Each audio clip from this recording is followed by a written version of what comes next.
s'entretenir d'un thème qu'il aura lui-même l'honneur de vous annoncer. Le deuxième, c'est Aledun Adil de Cotonou. Il était là en décembre aussi, il nous a tenu un séminaire, en tout cas à Amir Sultan, et pour ceux qui s'en souviennent, ils vont le reconnaître. Et notre chef, Oustaz Bizo, qui vient d'arriver, il habite très loin, c'est vrai. Salam alaikum wa rahmatullahi wa barakatuh. La chance c'est qui vous n'avez pas prévu. Amin.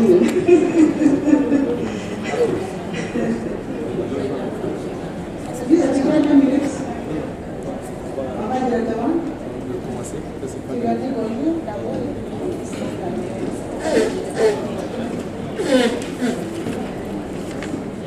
Alhamdulillah, wassalatu wassalamu ala rasulillah wa ala alihi wa ashabihi wa mawala. La ilaha illa anta subhanaka inni kuntu minal zalimin. Allahumma rabbana taqabbal minna innaka antas samiul alim wa tub alayna innaka antat tawwabur rahim. Nous remercions Allah subhanahu wa ta'ala qui une fois de plus nous a permis de nous retrouver ici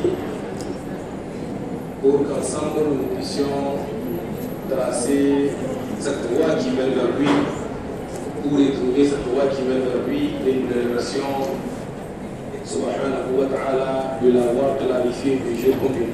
Nous avons avec nous 2 grands invités, et les invités en islam sont ceux que vous savez. Nos frères sont ici avec nous au nom d'Allah, pour Allah et en Allah. Et cette façon de faire, nous l'avons toujours demandé avant de débuter, que nous devrons revoir notre intention, puisque Allah nous l'a ordonné ce qu'il est possible.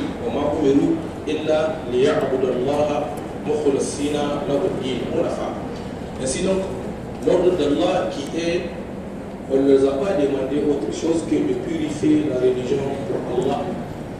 Il est possible de le faire, que chacun d'entre nous prévoit son cœur. Pourquoi tu es là? Qu'est-ce qui t'a amené ici? Il n'y a que l'œuvre faite pour Allah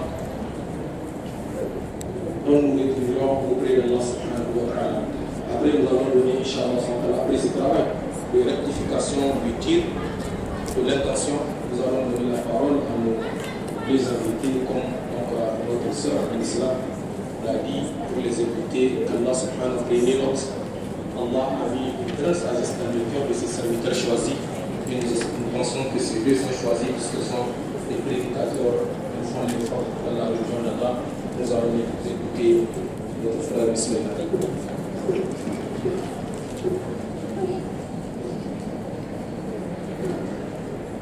اللهم صل على من ختمت به الرسالة وأيدته بالنصر والكوثر والشفاعة وعلى آله بحق قدره ومثاله العظيم. سبحان ربك رب العزة عما يصفون وسلام على المرسلين والحمد لله رب العالمين. السلام عليكم ورحمة الله تعالى وبركاته. الحمد لله رب العالمين. Nous implorons la grâce d'Allah et sa bonté, sa magnanimité infinie, afin qu'il raffermisse notre foi, qu'il fasse de nous des musulmans pieux et sincères, qu'il nous guide sans cesse sur le droit chemin pour l'amour de notre vénéré prophète Mohammed. Nous rendons grâce à Allah subhanahu wa ta'ala qui nous a permis d'être ici avec vous, dans la maison d'Allah subhanahu wa ta'ala, accueillis chaleureusement par nos mamans, nos sœurs, nos filles et notre oustaz qui vient d'intervenir tout à l'heure. Si ça montre quelque chose en nous, c'est ce verset coranique dans lequel Allah subhanahu wa ta'ala nous dit Innamal mu'minuna ikhwa. Les croyants sont des frères. Alors cette fraternité a été développée en vous à tel enseigne que vous vous êtes déplacés, venez écouter peut-être des modestes personnes que vous ne connaissez même pas. Alors ça montre votre foi en Allah et votre amour pour Allah et son bien-aimé prophète Mohammed. Et seule notre présence ici aussi signifie quelque chose. Allah a un programme pour nous, raison pour laquelle nous nous sommes retrouvés ici. Car dans un hadith, le prophète Mohammed nous dit, que Allah a des anges touristes qui passent toute la journée à sillonner la terre.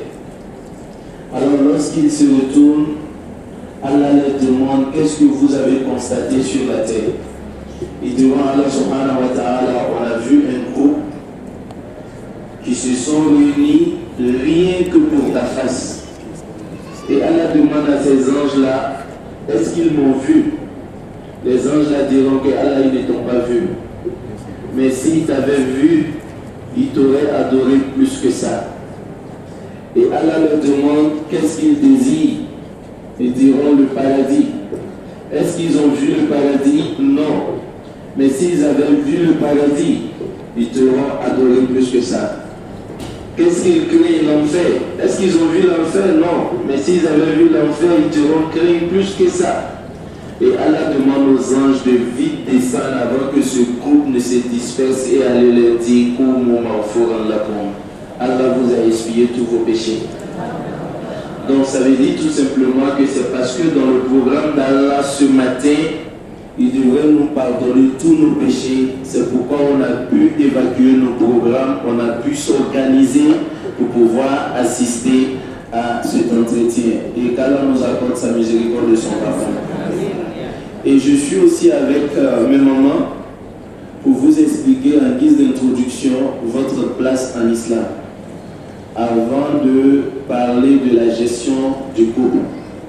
Votre place en islam est la place de choix. La place qui a été désignée par Allah subhanahu wa ta'ala. Une place que personne ne peut vous l'arracher. Car la toute première personne qui a embrassé l'islam fut une femme. La toute première personne. Parce que le prophète Mohammed est lui le messager. Mais il transmet le message à quelqu'un. Donc personne ne vous a dévancé dans cette religion. Et aujourd'hui, quand on voit des tapages, des campagnes partout, liberté de la femme, le droit de la femme, aucune religion n'a prôné et n'a lutté pour le droit de la femme comme la religion islamique. Et aussi, la toute première personne qui a donné son âme à cette religion fut une femme. Et vous savez tous l'histoire de Soumaï. Lorsque Abu Jahl est venu s'arrêter devant elle, qu'est-ce qu'Abu Jahl lui a dit? Abu Jahl lui dit, est-ce que ça ne te plairait pas aujourd'hui d'être à la maison tranquille avec ta famille? Le prophète Mohammed se trouve dans sa famille, il est tranquille. Mais toi, tu te trouves aujourd'hui dans la souffrance. Et qu'est-ce qu'elle a dit à Abu Jahl? Elle dit, j'ai honte de marcher sous le ciel d'Allah et sur la terre d'Allah pendant que moi je respire normalement et que le prophète Mohammed souffre une seule seconde. Alors lorsqu'elle a dit cela, ça a révolté Abu Jahl et il a fait d'elle ce que vous savez. Et aussi dans la bataille de Uhud, il y avait une femme qu'on appelait Omara, qui est venue s'arrêter entre le prophète et Ibn Qamara, qui était un ennemi d'Allah, et qui dit à cette dame, éloigne-toi de moi, elle refuse. Il répète, elle refuse. Et il utilise son sabre, il commence à taper dur sur l'épaule de la femme jusqu'à ce que son épaule tombe, mais elle est restée. Alors lorsqu'elle a vu qu'elle n'avait plus de force, elle a donné son dos à tous ceux qui devraient lancer des flèches contre le prophète. Et Sayyidina Bakar nous dit, son dos a été comme un fourreau ou bien un sac dans lequel on met des flèches. Et lorsqu'elle est tombée, c'est ce qu'elle a dit, c'est de cela que j'ai besoin. Lorsqu'elle est tombée, le prophète, il la voit en sang, le prophète lui demande, pourquoi est-ce que tu as fait cela? Elle dit au prophète Mohammed,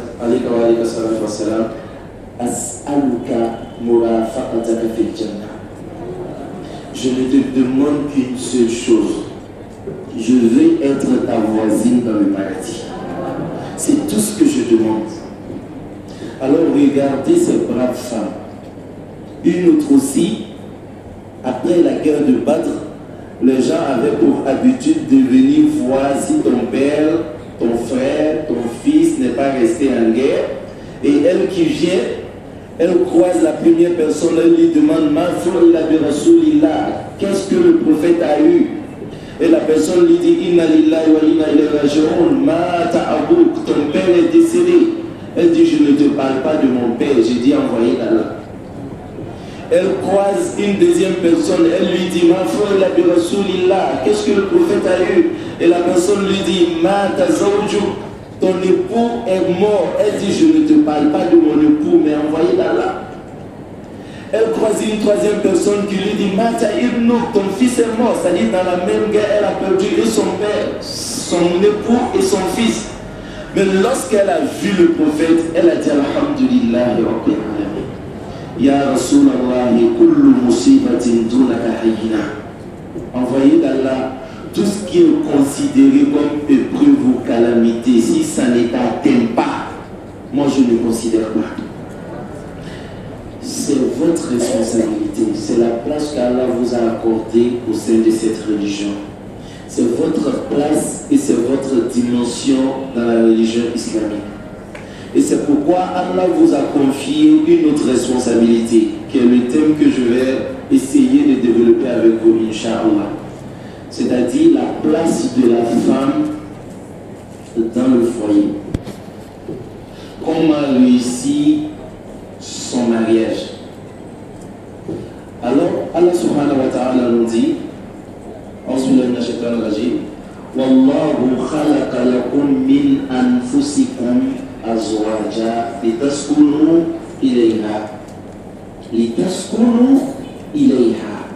Allah a créé à partir de vous, vous les hommes, votre épouse, afin que vous puissiez avoir le repos en elle. Votre première mission. Litaskunu ilayha. Afin que vous puissiez avoir le repos en elle. Donc une femme dans le foyer, sa première mission est de donner la quiétude, la tranquillité à son époux. Regardez notre mère Khadija. Lorsque le prophète Muhammad a vu la révélation pour la première fois, quand il a vu Sayyidina Jibril alayhi salam, et quand il est rentré à la maison, alors le prophète tremblait de tout son corps. Le prophète a dit à Khadija, Zammilouni, Zammilouni, Dasseouni, Dasseouni, couvre-moi Khadija. Alors Khadija n'a pas dit au prophète, voilà, je t'ai dit de ne pas sortir, de ne pas te retirer dans la grotte, tu es parti, regarde ce que ça donne comme problème, parce que là, nous, les femmes, souvent c'est comme ça. C'est-à-dire quand tu rentres avec un problème, au lieu de t'écouter, elle te blâme d'abord. Je t'avais dit de ne pas faire, voilà le résultat. Et comme ça, ça empire la situation. Et Khadija a pris le temps d'écouter le prophète. Et quand le prophète a parlé, qu'est-ce que Khadija a dit au prophète Muhammad alayhi wa sallam? Innaka la tasilu rahim wa tuqru dhayf wa tahmilu al-kalb. Envoyé d'Allah, Allah subhanahu wa ta'ala ne te fera pas du mal. Toi, tu concilies les gens, tu respectes les étrangers, alors tu portes les fardeaux des autres. Quand on a une telle moralité, Allah ne nous abandonne pas. Elle a eu des mots justes pour apaiser son mari. Alors, la mission première d'une femme, c'est d'avoir des mots pour soigner les maux de son mari. J'espère que vous me comprenez, car là, nous faisons la compréhension. C'est-à-dire, il faut avoir la solution au problème de ton époux chaque fois qu'il vient avec une préoccupation. Et ça fait que l'homme se sent bien quand il est à la maison. Mais il se sent mal quand il sort de la maison. Et c'est le contraire qu'on constate. Vous voyez l'homme qui va au travail à 7 h et qui doit rentrer peut-être à 19 h À 19 ans, il commence à réfléchir. Il y a longtemps, je n'ai pas vu un de mes amis, il faut que j'aille le saluer. Il finit là-bas à 22h, 23h, il doit rentrer, il commence à réfléchir encore. J'ai des amis qui font peut-être le thé à partir de 23h, il faut que j'aille là-bas. Tout ça, il cherche une solution pour venir trouver madame en train de dormir. Parce que quand il croise madame à la maison, c'est le feu. Et ça fait que l'homme ne se sent pas bien dans sa maison. L'homme cherche à s'éloigner de la maison. Mais quand il a le repos à la maison, dès qu'il sort, il cherche à revenir à la maison. Donc vous n'êtes pas simplement des épouses, mais vous êtes des mamans. C'est-à-dire la femme qui voit en elle l'épouse de son mari rate souvent le mariage. Mais elle doit voir en elle la mère de son mari. Qu'Allah nous facilite la compréhension. Parce qu'elle vient de lui. Pourquoi Allah a utilisé ce mot? Min anfusikum azwaja. C'est-à-dire tu viens de ton homme. Ça veut dire tout ce que tu n'aimes pas, tu dois savoir que ta nature source n'aime pas. Toi tu viens de lui. Ce que toi tu n'aimes pas qu'on te fasse, lui aussi n'aime pas. Ce que toi tu déplores, lui aussi il déplore. Ce que tu aimes, c'est ce que lui aussi il aime. Donc il suffit de te regarder et de faire des analyses, voir tout ce que tu aimes et les redonner à ton époux. Qu'Allah nous facilite la compréhension. Vous voyez, il y avait un homme de Dieu qu'on appelait Yazid ibn al-Aswad al-Jawshari. Lorsque sa fille partait se marier, il dit à sa fille, aujourd'hui je vais te donner le nom le plus exalté d'Allah subhanahu wa ta'ala. Alors sa fille était très concentrée. Tout le monde voulait entendre ce que Yazid allait dire à sa fille. Mais qu'est-ce qu'il a dit à sa fille? Il dit, Iyaki wal ghira fa innaha miftahu talaq. Iyaki wa kasrat al-'atabi fa innaha turisu al-barda'. La tulazimi fa yakhla wa la tuhajiri fa yansa. Il dit, je te conseille, je te défends d'être très jalouse. D'être extrêmement jalouse. Une femme doit être jalouse. Mais quand dans sa jalousie, tout est écrit avec un majuscule, c'est pas bon. Là, c'est la compréhension. Mais il dit à sa fille, une femme extrêmement jalouse a la clé de son divorce entre ses mains. Ça dit celle, même quand son mari regarde peut-être le journal télévisé, que la femme qui présente le journal, elle dit à son mari, mais pourquoi est-ce que tu regardes la femme là comme ça? Mais s'il ne la regarde pas, comment il va suivre l'information? Car nous facilite la compréhension. Donc, celle qui a sa bouche en tout, finalement, son mari finit par se débarrasser d'elle. Et là où l'idée de son mari n'était même pas, c'est elle, sa réaction qui met la tête de son mari là. Il y a qui va casser la tête à lui. Il dit, ne blâme pas trop ton mari. Sinon il finira par te détester. Ne blâme pas trop ton mari. C'est-à-dire chaque fois qu'il rentre, toi tu as quelque chose à dire. Quand il passe, tu as quelque chose à dire. Quand il s'habille, tu as quelque chose à dire. Quand il te donne l'argent, ça ne suffit jamais. Quand il mange, ça ne te suffit pas. C'est-à-dire chaque fois qu'il se remet un peu, tu as toujours quelque chose à dire. Finalement, il se lasse de toi. Il n'a plus envie de t'écouter. Il n'a plus envie d'être avec toi. Parce que tu te plains trop. Regarde 10, prononce-toi sur une ou deux choses seulement et laisse lui-même voir le reste. Et il dit à sa fille, là, tu l'as zimi, ne sois pas un poids, ne sois pas une charge sur la tête de ton mari, sinon il finira par se défaire. Vous savez dire quoi? Ne sois pas un bagage sur sa tête. Là, tu l'as zimi, ça dit une femme qui se lève et dit à son mari, ah bon, je dois aller à un baptême, l'argent. Il finit de donner ça, il y a un mariage demain soir, l'argent. Il finit de donner, ah, mes habits sont chez le couturier, l'argent. Il finit de donner, ah, ma pommade aussi est finie, l'argent. il finit de donner ça, il dit, mais on a notre tontine à faire, l'argent. Ça dit, quand elle ouvre la bouche, c'est l'argent. Là, tu l'as mis. C'est-à-dire, lorsque l'homme voit en sa femme, excusez-moi du terme, peut-être un bagage à deux pensées, excusez-moi du terme, c'est un peu fort. Lorsque l'homme voit cela en sa femme, l'homme cherche toujours à mettre des écarts entre sa femme et lui. C'est-à-dire, il faut à tout prix que l'homme se sent rassuré quand il a l'argent et quand il n'a pas d'argent auprès de sa femme. Ce qui est très important. C'est-à-dire, il y a des hommes, quand ils n'ont rien dans la poche, ils ne préfèrent pas approcher leur femme parce qu'ils entendent des choses qui sont très dures à entendre. Quand tu ne vois pas tes amis, regarde ton frère, ce qu'il a fait pour sa femme. Mais regarde ton ami, ce qu'il a fait pour sa femme. Tu ne vois pas les autres. À force de lui dire, tu ne vois pas les autres, tu ne vois pas les autres. Finalement, lui-même, il devient envieux. Et quand tu vois ces autres-là passer, il pense que sa femme préfère être dans le foyer de l'autre que lui. Ça révolte l'homme. Là, tu l'as signé. Voilà, tu hajiri fayansa. Ne démissionne pas, sinon ton mari finira par t'oublier. Ça veut dire quoi, cher maman? Une femme qui démissionne, c'est-à-dire, depuis qu'elle s'est mariée, en venant, elle est venue avec une servante. Alors, pour la nourriture de son mari, servante. Pour son eau, servante. Son habit, servante. Dresser le lit, servante. Laver ses habits, servante. Ranger la table, servante.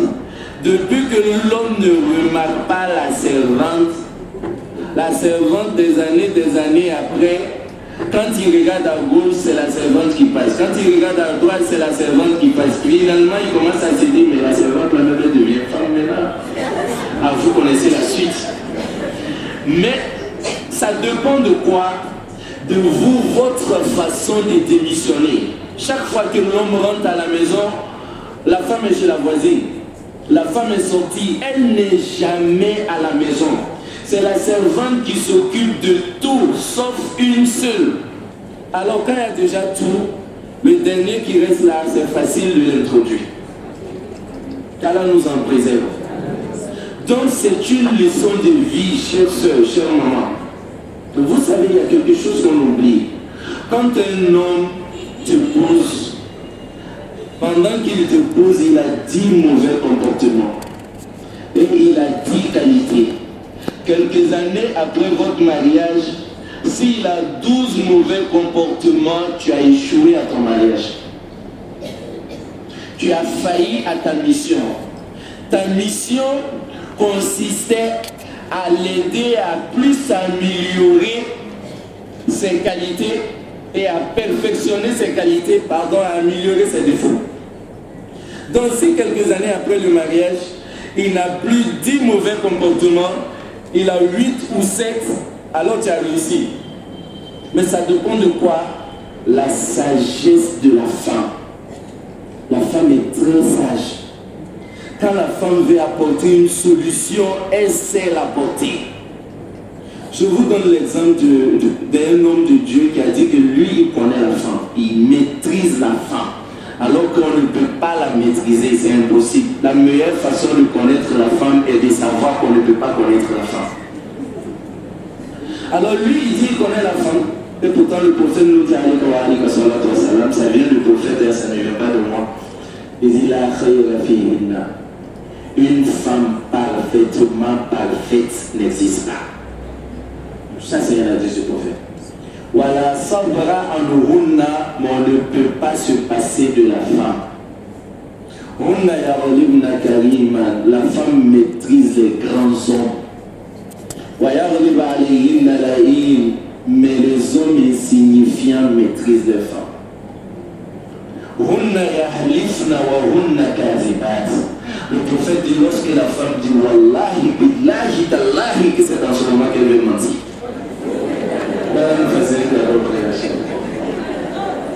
Elle a souvent le courage de le faire. Le prophète dit, lorsque la femme dit, toi je ne veux même pas te voir aujourd'hui, tellement je te déteste, que c'est en ce moment qu'elle t'aime à mourir. Et le shaitan, elles sont des pièges de shaitan, parce qu'elles sont fortes, elles sont puissantes, elles ont de la valeur. Lorsque shaitan échoue sur tous les plans, quand il vient par la femme, tu tombes. Alors cet homme de Dieu dit que lui, il a écrit un livre sur la femme. Et il rentre dans un village. Dans le village, il va trouver la vieille dame qui est là, qui est très âgée, avec sa petite fille. Vous savez que les mamans donnent les secrets souvent à leur petite fille. Et il dit à la vieille que moi j'ai écrit un gros livre sur la femme. Non, moi je connais la femme. Alors la vieille dit à sa fille, sa petite fille de 8 ans, va montrer à cet homme de quoi la femme est capable. Alors, la petite fille se lève, elle va lui donner à manger. Dès qu'elle rentre dans la maison, elle tape la porte avec son pied, elle ferme la porte et elle se met à crier au secours. Le vieux qui commence à transpirer à grosse goutte. Qu'est-ce qu'il y a? Alors la fille lui dit, tu sais, dans peu de temps, les gens seront devant cette porte avec les machettes, les pilons et tout. Dans ton livre, ils ont écrit que la femme est capable de faire ça et quelle est la solution? Il est là, il dit, pardon, sors-moi de là, là je ne sais plus quoi faire. Il dit qu'on commence à manger avec ta main droite et ta main gauche et laisse-moi faire le reste.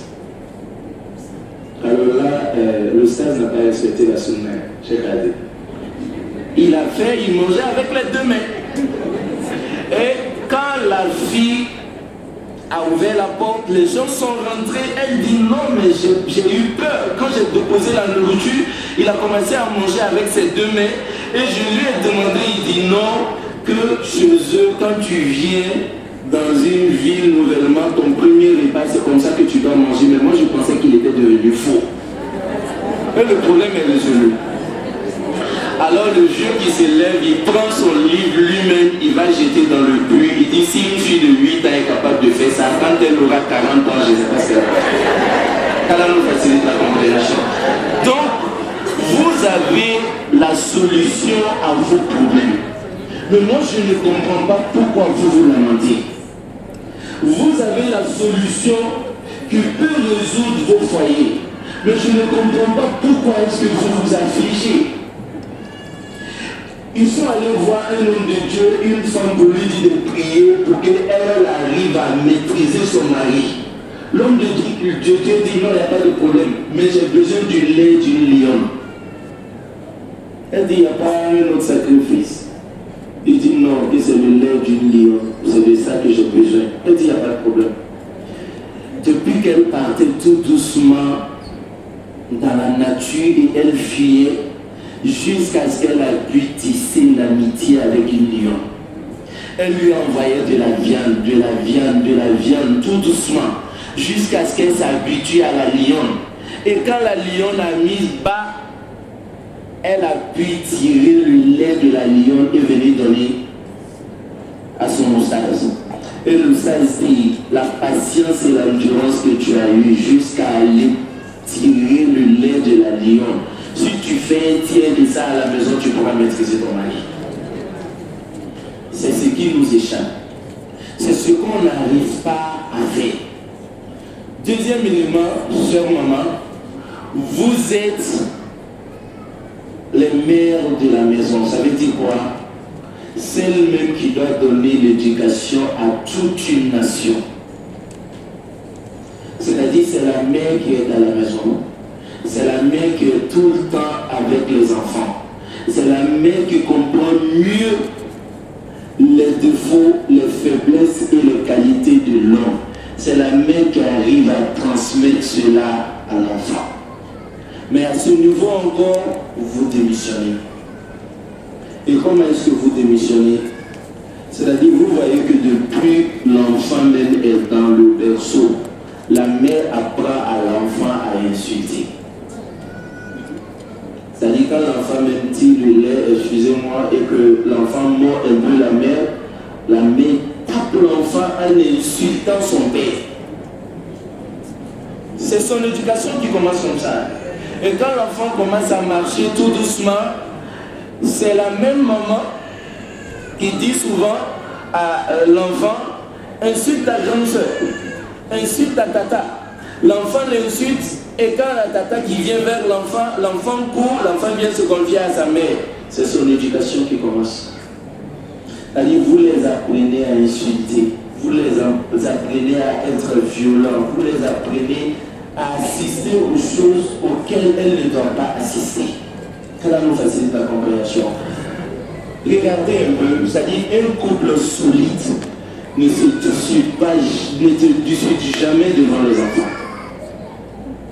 C'est-à-dire, lorsque vous avez des problèmes à traiter entre vous, essayez toujours d'éloigner les enfants. Allah subhanahu wa ta'ala ordonne aux hommes d'aller faire leur prière à la mosquée. Mais Allah permet à la femme de faire sa prière même dans sa chambre. Sayyidina Omar radiallahu ta'ala anhu. Il y a un disciple du prophète qui est venu voir Omar. Mais il venait demander des conseils auprès de Omar, comme tout le monde a peur d'Omar, d'aller parler à sa femme. Parce que ce que sa femme fait, ce n'était pas bon. Alors quand il est venu, il a vu Omar dans une situation compliquée. Et très compliquée. Ah, il a décidé de se retourner. Sayyidina Omar lui dit, mais qu'est-ce qui ne va pas? Il dit à Omar, non, c'est bon, j'étais venu te demander de parler à ma femme. Mais ce que toi, ta femme est en train de te faire, si moi, ma femme me fait ça, je la tue. Alors Sayyidina Omar dit, tu as vu ma femme en train de faire quoi? Il dit, mais tu fais tes habitudes, non seulement elle t'insulte, et elle te crache sur le visage, elle crache sur ta tête. Non, ma femme n'osera pas me faire ça. Ou sinon je la tue. Et Sayyidina Omar appelle l'homme. Écoutez sa sagesse et écoutez aussi votre mission. Il dit, qui t'empêche de forniquer? Il dit, ma femme. Qui donne ta progéniture? Il dit, ma femme. Qui s'occupe de tes enfants? Il dit, ma femme. Qui s'occupe de ta maison? Il dit, ma femme. Qui te donne à manger? Ma femme. Tes habits? Ma femme. Omar a commencé à citer. Elle fait tout ça pour toi. Et lorsqu'elle commet une petite erreur, toi tu te mets dans tous tes états. Tu oublies tous ses bienfaits. Ça veut dire quoi? Vous avez tous ces rôles-là à jouer.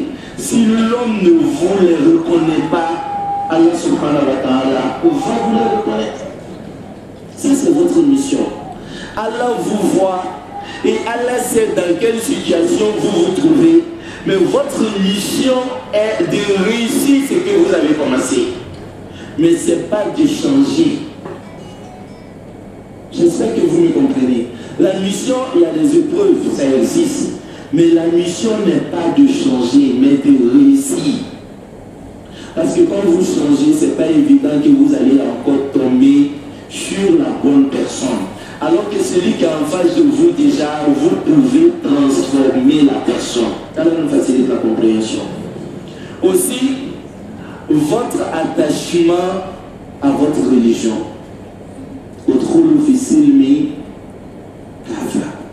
Quand on est musulman, on est intégralement musulman.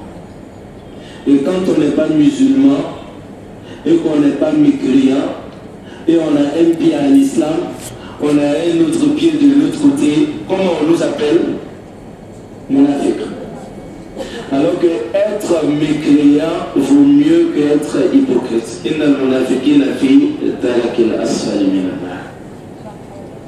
Ça veut dire quoi? Quand on se dit musulman, on doit respecter tous les principes de l'islam. Tout ce qu'Allah subhanahu wa ta'ala a donné comme programme. Et parmi ces principes-là, la femme doit savoir qu'elle suit son mari. Même si aujourd'hui on a des lois même qui n'arrivent même pas à t'expliquer. En disant que la femme et l'homme sont au même pied d'égalité, il n'y a pas de différence. Cette loi est faite pour vous faire souffrir. Cette loi ne vous arrange pas. cette loi n'est pas la vôtre. Vous ne comprenez pas quelque chose. C'est-à-dire, en Occident, tout est partagé. Parce que les hommes, souvent, n'arrivent pas à prendre leurs responsabilités. Et même nos frères de la diaspora qui vont là-bas, qui font partie, leurs épouses, voient en elles des affaires. C'est-à-dire, je la fais venir, c'est elle qui va aller travailler, et puis elle va s'occuper de moi après. Donc finalement, c'est devenu un problème même chez eux. Tu vas voir que c'est l'homme qui a toujours son sac à main, il passe de maison à maison. Une femme le chasse, il va se retrouver chez une autre, elle aussi le chasse, il va se retrouver chez une autre. Donc comme eux maintenant, ils voulaient légaliser cette erreur. On vous a dit que c'est pour votre bien, vous allez maintenant partager les charges de la maison. Et comme ça, vous avez les mêmes décisions à prendre. Parce que eux, dans leur loi, la femme a le droit de sortir de la maison de son mari sans même l'autorisation de son mari. Oui, ça c'est dans leur loi. La femme a le droit de le faire sans l'autorisation de son mari. Et elle dispose de son corps. C'est-à-dire, quand son mari lui demande ce que vous savez, elle a le droit de refuser. Et si le mari insiste ou il force, elle a le droit de porter plainte et on met l'homme en prison d'avoir forcé sa femme à la maison. Et oui, c'est la loi chez eux. Mais malheureusement, même les intellectuels de chez nous n'analysent pas les textes.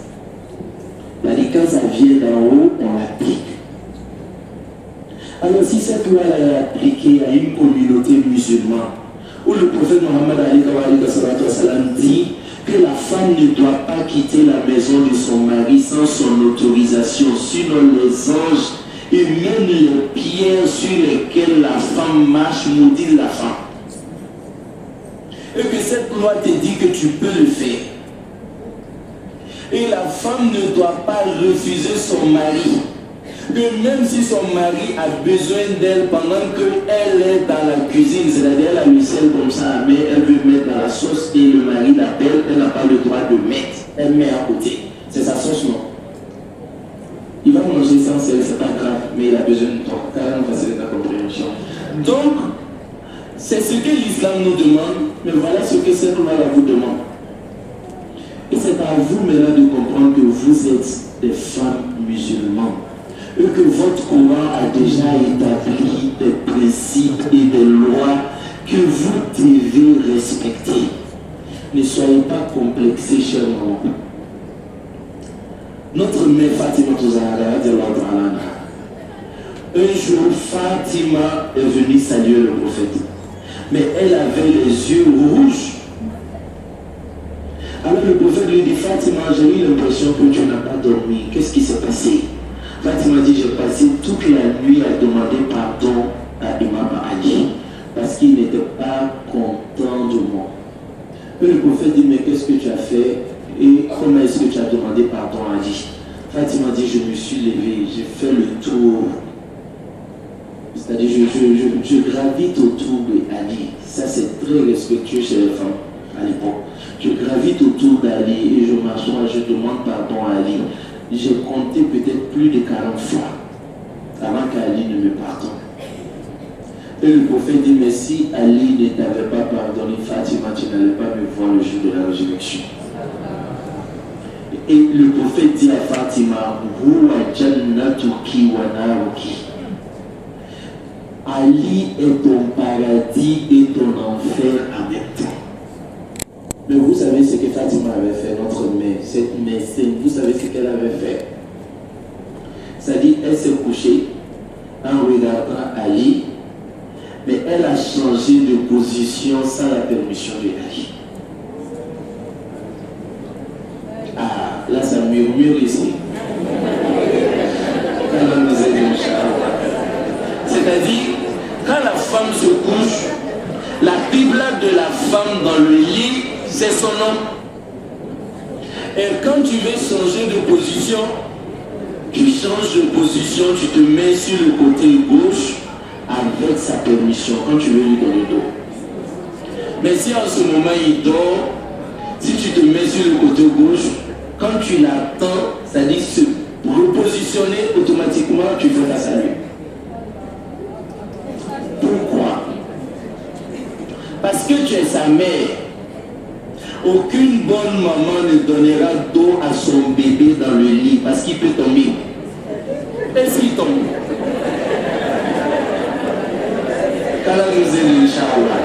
Donc, remarquez bien, nous c'est ce qu'on nous disait souvent parce que moi j'aimais poser tellement de questions à mon oustaz. Un jour je lui ai demandé, j'ai dit mais j'ai fait le mal parce que bon, les enfants comme nous, on regardait beaucoup la télé. J'ai dit quand tu vois dans la chambre des blancs, le lit est toujours au milieu. Mais nos parents africains, le lit est toujours collé contre le mur. Et pourquoi? Il a souri, il m'a donné la réponse. Il dit, tu sais, chez les blancs, la femme ne fuit jamais dans le lit. C'est pourquoi le lit est au milieu. Mais chez nous les noirs, quand l'homme pousse, la femme pousse. Quand l'homme pousse, la femme pousse. Et finalement, le mur, ça bloque la femme et l'homme arrive. Elle a une facilité à contrôler. Donc c'est pourquoi on parle contre le mur. C'est pour vous dire tout simplement, chère maman, chère soeur, la mission de la femme aussi, c'est là-bas.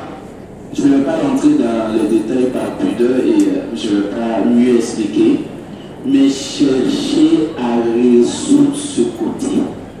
Vous savez, l'homme, c'est comme un enfant. L'homme a besoin des éloges, l'homme a besoin de la tendresse. Et lorsque l'homme se révolte, l'homme se calme, lorsqu'on ne se révolte pas contre lui. C'est-à-dire, lui, c'est dit qu'il est l'homme. Même si c'est toi, tu t'occupes de la maison. Si c'est toi, tu donnes la nourriture. Mais son orgueil d'homme là est en lui. Comprends tout simplement. Et quand il a des réactions, calme-toi. Quand il agit mal, calme-toi. Des choses vont l'enseigner. S'il ne comprend pas de par ta sagesse, la vie même va lui donner une leçon et il reviendra à toi. La vie va lui donner une leçon. Donc n'essayez pas de vous révolter contre vous-même, votre propre loi. Et il y a un hadith du prophète aussi qui nous dit, la yu'minu ahadukum hatta, vous connaissez l'hadith, je vais l'entendre de vous. Hatta yuhibba li akhihi ma yuhibbu masha'Allah. C'est-à-dire aucun d'entre vous ne peut être croyant. Alors que l'hadith aussi dit que vous ne pouvez jamais avoir le paradis sans la croyance.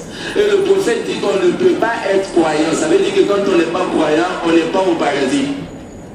Tant qu'on n'aime pas pour son frère ou pour sa soeur ce qu'on aime pour soi-même. Avant de toucher ce point sensible-là, Imam Ali a déjà fait un rêve dans lequel il a vu un paradis, mais le paradis a été tellement beau. Imam Ali se réveille, il croit que c'est un Abou Bakr, c'est déjà de l'ordre, il ne salue pas Abou Bakr. Abou Bakr, il salue Ali, Ali repos. Alors Abou Bakr est allé voir le prophète Muhammad Ali, il dit, mais Abou Bakr, Ali est mon fils. D'habitude, quand il me voit, c'est lui qui me salue. Mais aujourd'hui, il ne me salue pas, moi je le salue. Et le prophète appelle Ali.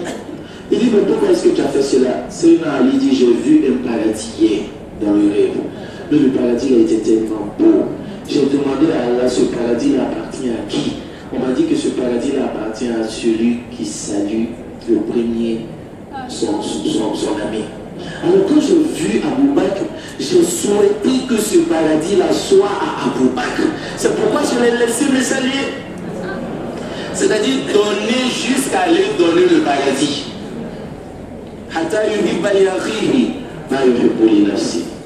Et toi, Dieu t'a fait grâce d'avoir un bon époux, un époux exemplaire, qui s'occupe bien de toi, qui est très bien avec toi.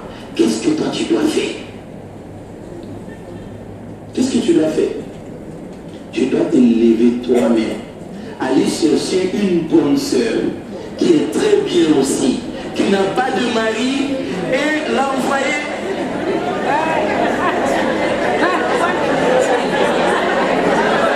Alors là, j'ai dérangé à la misère. Maintenant, moi je veux savoir la réaction est à quel niveau? C'est-à-dire, j'ai presque fini maintenant parce que mon frère Cheikh Adil aussi doit intervenir. La réaction est à quel niveau?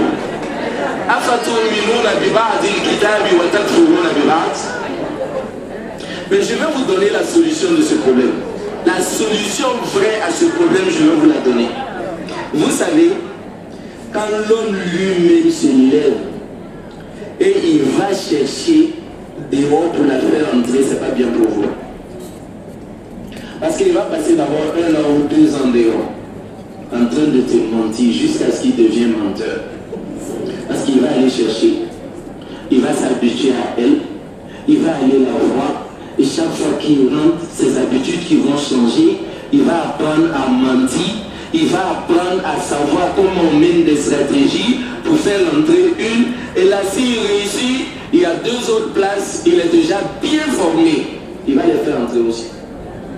Mais si toi-même tu te lèves, tu vas voir ton mari. Tu dis vraiment, monsieur mon mari, je vois qu'alhamdulillah, il y a la stabilité dans notre foyer. Vraiment, tu es très bien. Et moi, alhamdulillah, comme Allah subhanahu wa ta'ala t'autorise toi d'avoir jusqu'à 2, 3 et 4. Moi, vraiment, j'ai vu une soeur que je trouve très bien et je voulais qu'elle vienne ce jeune année. Moi, je le connais, les hommes, elle m'a dit non, toi aussi. Ça veut dire que tu ne m'aimes pas, quoi. Pourquoi tu peux me dire des choses comme ça alors qu'il est très content?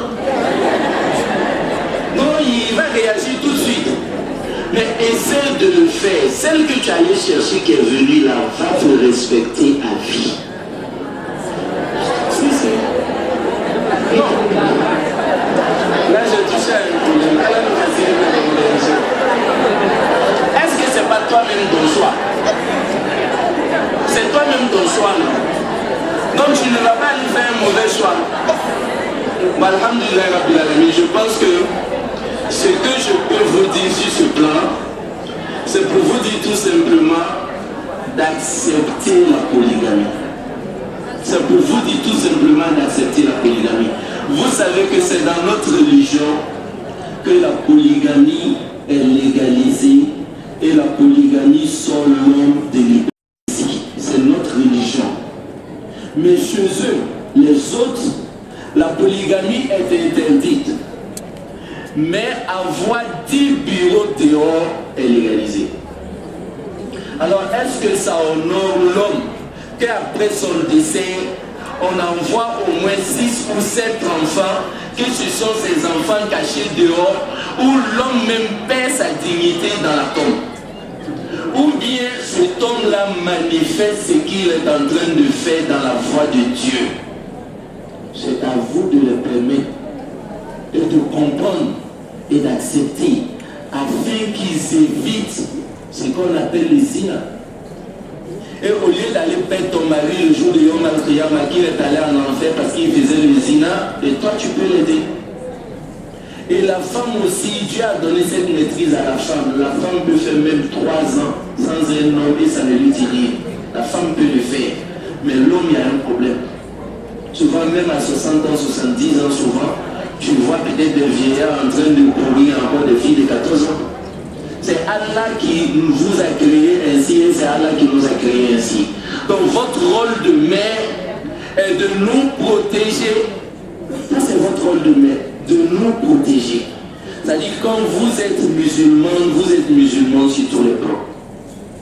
Et pour finir, ayez l'humilité, ayez la modestie, ayez la sagesse de demander pardon même quand vous avez raison. Ne tapez pas la poitrine. Ne dites pas que moi je n'accepte pas ça. S'il me laisse, il y a 10 hommes qui me regardent dehors, ça ne fait pas honneur à la femme. Ils ont demandé à un imam que pourquoi est-ce qu'en islam la femme ne serre pas la main d'un homme. Et quand on lui a demandé, celui qui lui avait posé la question vient d'Angleterre. Et il lui demande, mais la reine d'Angleterre, est-ce qu'elle sait la main à n'importe qui? Mais l'Anglais dit non. Et souvent même elle porte des gants qu'elle ne donne pas la main à tout le monde. Et l'imam lui dit, bon, chez nous, chaque femme est une reine. Elle est pour nous comme du diamant. Son corps doit être dans un coffre fort. Elle doit être protégée. Elle ne donne pas la main à n'importe qui. Elle est dans son palais royal, même si c'est une case au village. C'est un palais royal pour elle. C'est l'homme qui est son boy. C'est lui qui va chercher à manger. C'est lui qui sort sous la pluie, sous le soleil. C'est lui qui souffre pour apporter à manger à cette femme-là. C'est lui qui s'occupe d'elle. Mais elle est là pour mission de gérer la population. Les enfants, les neveux, les petits-enfants, les nièces, le mari, les parents, la belle famille. C'est elle qui gère ce peuple-là. Ça, c'est votre rôle. C'est la plus grande responsabilité ici-bas. Et c'est la plus grande récompense le jour de Yom Al-Qiyamah. qu'Allah nous facilite la compréhension. وصليت في الثاني على خير خلقه محمد من زاح الدلال والغلب واخر دعوانا الحمد لله رب العالمين والسلام عليكم ورحمه الله. الحمد لله رب العالمين. Les mots ne sont pas à interpréter vu les réactions et que Allah subhanahu wa ta'ala nous amène à l'application et qu'il nous en fasse profiter de ce que nous avons entendu. L'autre frère encore reviendra certainement et nous allons lui demander de nous parler un tout petit peu du Ramadan, Inch'Allah, dans cette spiritualité, certains peut-être avec